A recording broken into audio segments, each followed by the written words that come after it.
আসসালামু আলাইকুম। লোকালয় বার্তা থেকে সংবাদ পাঠ করছি আমি ফারজানা নূপুর। এনসিপির কার্যক্রম গতিশীল করতে নীলফামারী সফরে সার্জিস আলম। রংপুর বড় প্রধান মোহাম্মদ ইউসুফ খানের পাঠানো তথ্য ভিডিও চিত্রে থাকছে বিস্তারিত।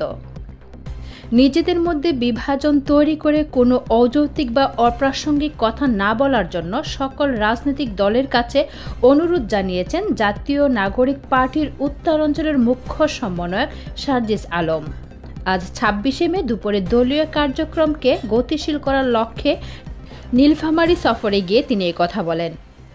নির্বাচন স্বচ্ছ এবং সুষ্ঠু করার জন্য সামগ্রিক প্রক্রিয়াগুলো শেষ করে বিচার এবং সংস্কারের পাশাপাশি চালিয়ে গিয়ে আগামী জুনের মধ্যে নির্বাচন দেওয়ার কথা জানান তিনি।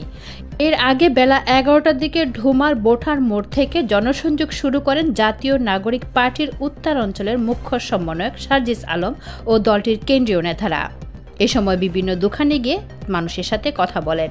প্রয়োজনীয় সংস্কারের পর নির্বাচন হলে দেশ উপকৃত হবে বলে সাধারণ মানুষের মাঝে প্রচারণা চালান এনসিপির নেতারা।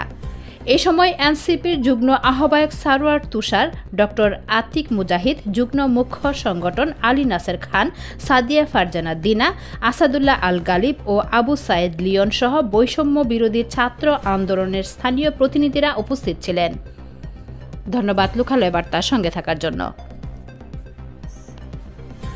কি চায় সেটি শুনে সে অনুযায়ী এনসিপির আগামী দিনের যে বাংলাদেশের ইশতেহার সেটি আমরা তৈরি করব।